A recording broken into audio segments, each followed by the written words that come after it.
Oke, selamat siang semuanya. Oke, kali ini kita akan masuk ke dalam pembahasan di bab yang kelima. Ya, jadi untuk anak-anak kelas 9 bisa buka buku cetaknya ya. Tapi sebelumnya kita berdoa dulu. Yuk, mari kita berdoa, dihidupkan videonya.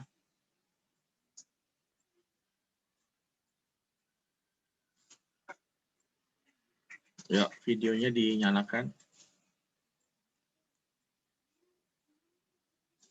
Oke, mana? Sandi video.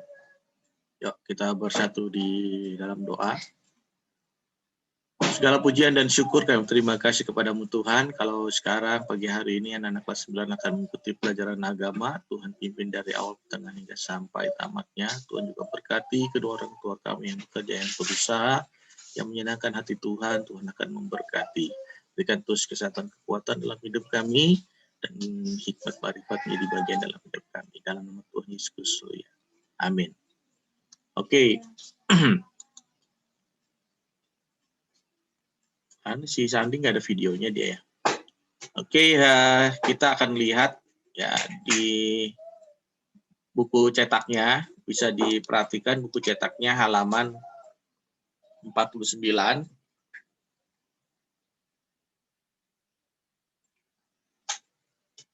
Oke, halaman 49 bisa dilihat. Ada pertanyaan di situ di kegiatan yang pertama.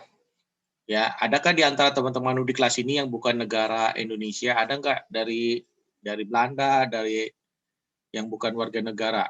Berarti kan tidak ada kan? Semuanya warga negara Indonesia. Lalu yang kedua pertanyaannya, bagaimana dengan diri kamu? Ya, saya warga negara Indonesia. Sambil diisi ya, apakah kewarganegaraan kamu? Ya, warga negara Indonesia. Menurut kamu, apa arti warga negara Indonesia? Oke, sekarang saya akan tanya satu-satu. Kita akan masuk ke dalam materi prakteknya. Oke, kita mulai dari ayat hafalannya. Silakan Nathanael. Yuk, semuanya videonya dinyalakan supaya kelihatan. Karena saya sambil mau foto. Tadi halaman berapa, Sir?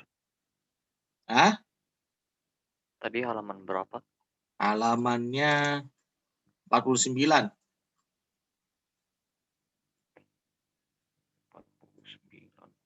Ya, silakan Nathanael. Ayat hafalan. Tugasnya di mana ayat hafalannya?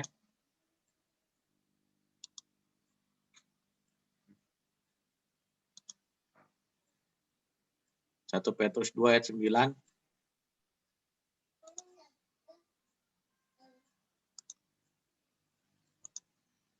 Ya.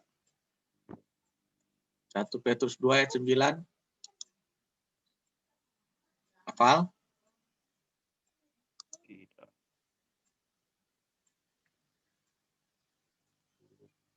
Oke, Sandi. 1 Petrus 2 ayat 9 ayat hafalannya.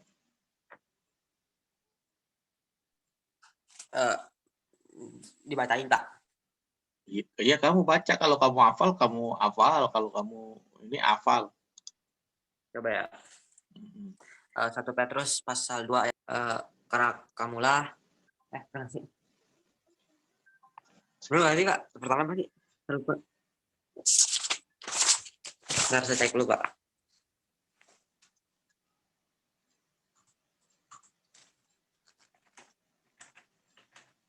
Oke. Tes. Kedengeran nggak suara saya?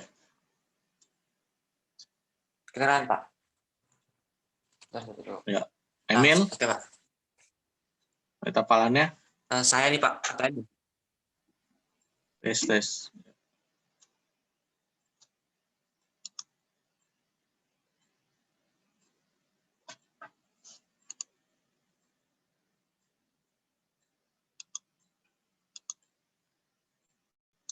Ya, ayat hafalan. Emil, Siapa, Pak? Emil dulu. 1 Petrus 2 ayat 9. Sir. Karena di classroom. 1 Petrus. 1 Petrus 1 Petrus pasal 2 2 ayat ayat 9. Wah, jarang buka ini nih ya. Jangan buka classroom ya. Minggu kemarin. Tadi malam saya ingetin, Pak. Tadi malam Hah? tadi saya ingetin. Tadi malam Iya. saya ingetin, tapi agak lupa. Oh, malah tadi malam diingetin. Coba Sandi ulang. 1 Petrus 2 ayat 9. Ulang ya. Mm-mm. 1 Petrus pasal 2 ayat 9. Tetapi kamulah bangsa yang terpilih, imamat yang rajani, bangsa yang kudus, umat kepunyaan Allah sendiri, supaya kamu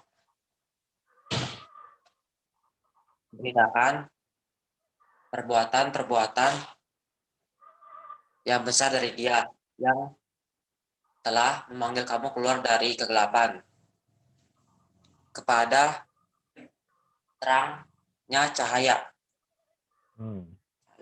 Jadi itu Saya yang sebenarnya kudus. gambaran, ya yang kudus itu juga gambaran dari eklesia, arti eklesia dipanggil dari gelap menuju terang yang ajaib, terang yang kudus itu. Nah, oke, kita langsung masuk aja tanpa panjang lebar lagi. Itu semua materinya ada di untuk bagian kelas 9 itu ada ciri-ciri kehidupan warga kerajaan surga.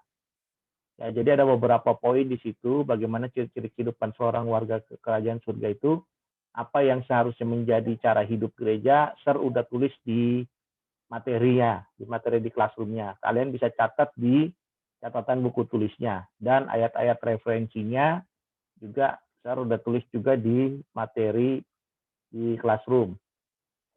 Nah, jadi ada ucapan-ucapan bahagia ya yang harus menjadi bagian daripada ciri-ciri warga kerajaan surga.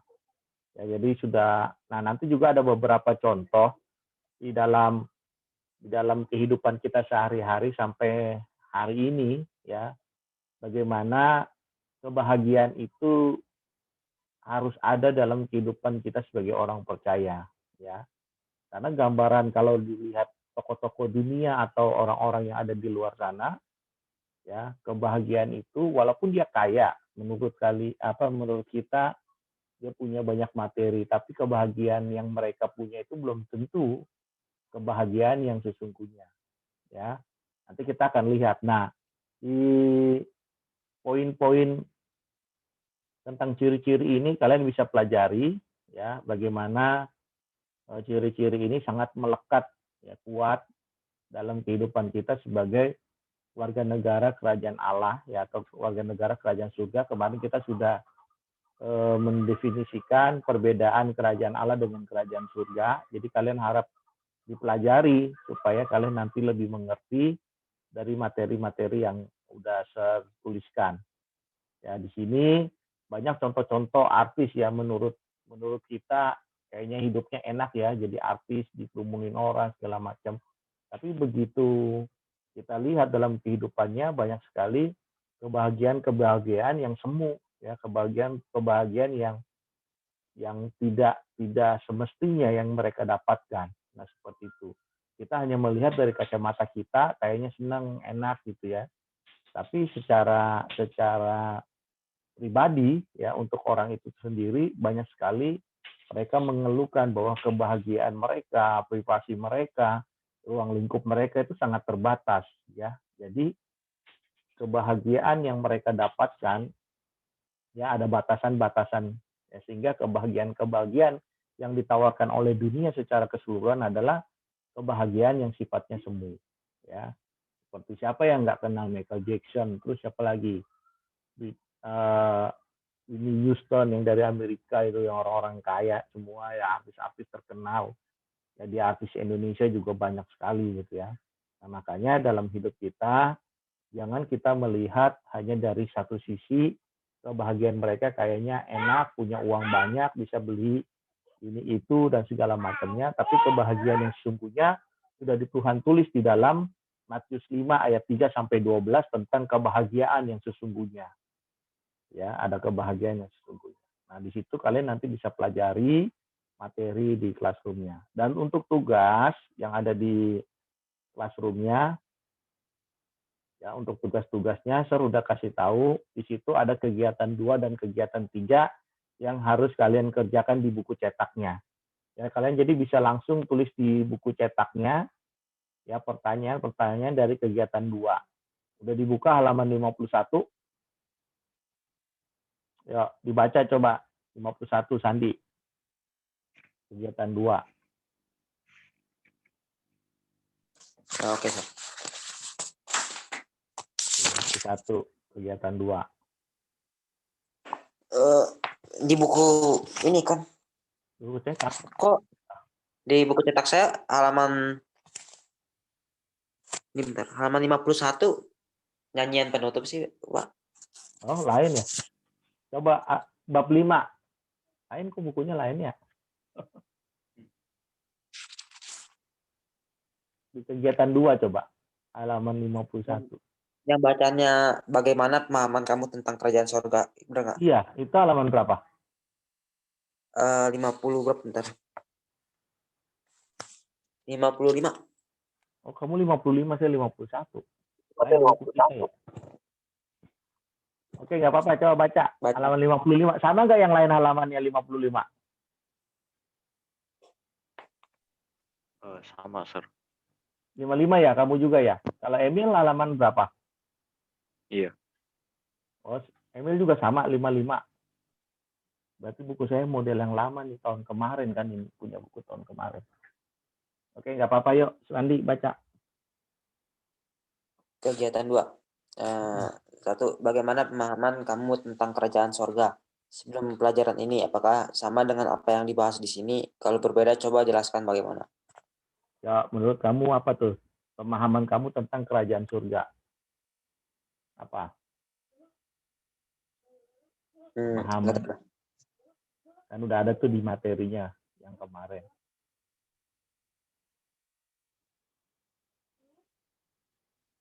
Kerajaan surga.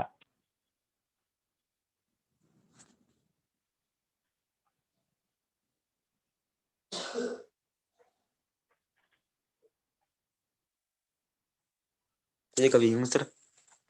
Ya? Apa pemahaman tahu, kamu mengenai apa? Di materi 15 kan saya sudah tulis. Warga negara kerajaan surga.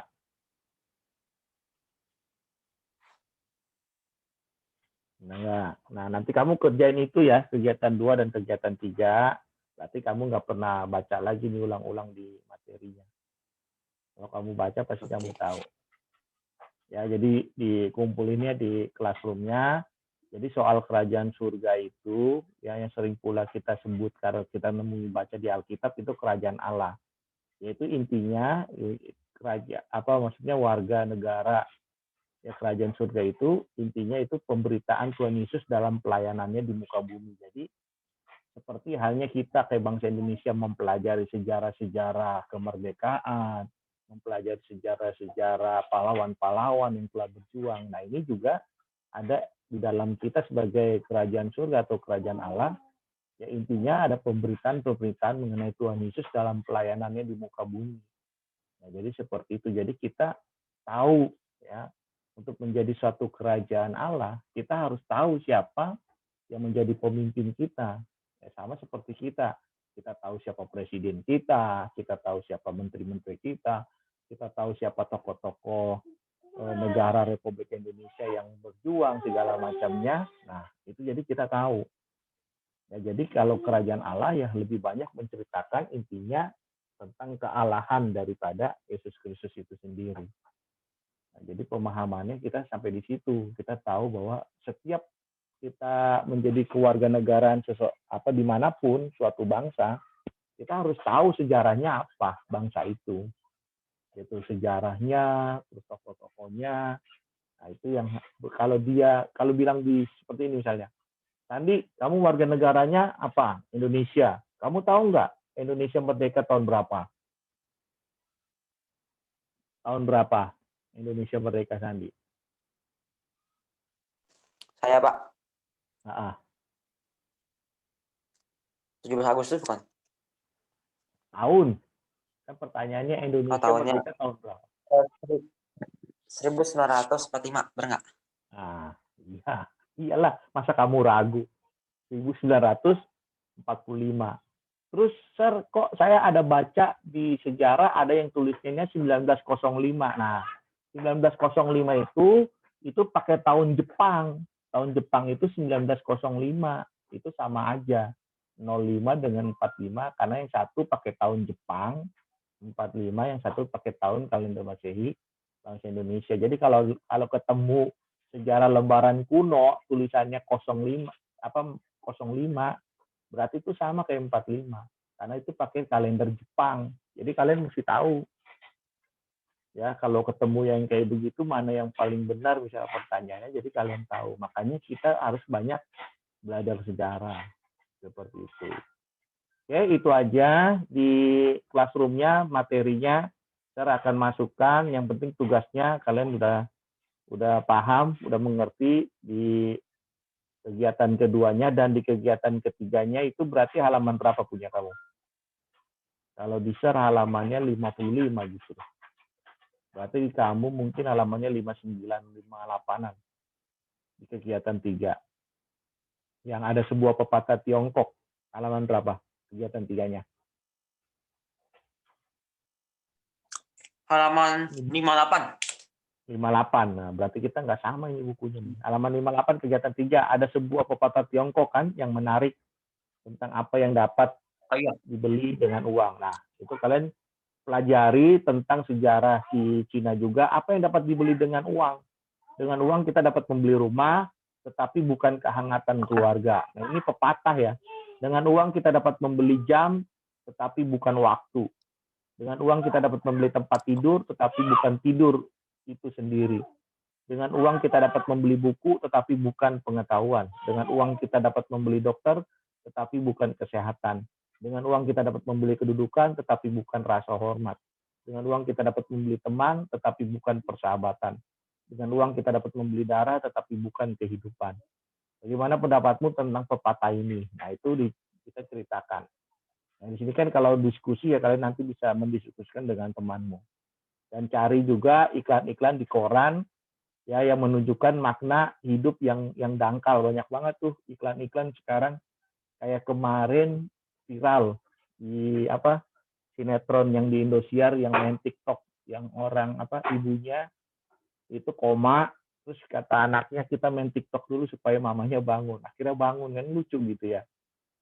Nah, hal kayak gitu kan ya entah itu pembodohan atau bagaimana gitu ya, tinggal balik ke dalam diri kita masing-masing ya, karena banyak juga makna-makna hidup yang sifatnya dangkal, seolah-olah instan gitu ya, tetapi itu sebenarnya menyesatkan. Ya, jadi kita mesti pahami dulu sejarah sebagai kerajaan surga, kerajaan Allah. Kita memahami inti sari daripada pengajaran Yesus itu, yaitu tentang kasih. Bagaimana kasih itu bekerja di dalam kehidupan kita. Oke, ada yang mau ditanyakan tentang tugas dan materinya?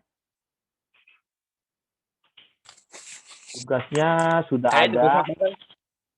Tugasnya tugas 11. Tugas 11, kegiatan 2 dan kegiatan 3.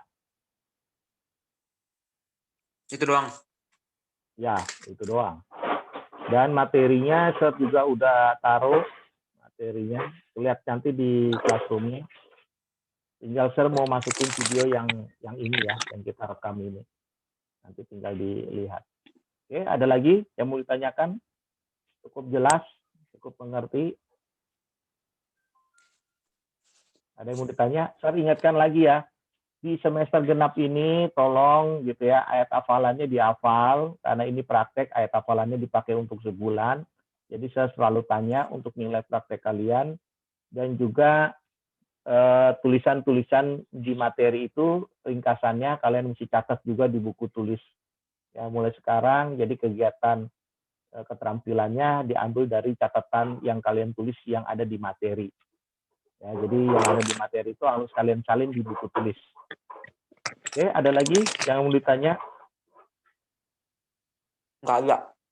Nggak ada. Oke, kalau tidak ada nanti Emil tutup dalam doa.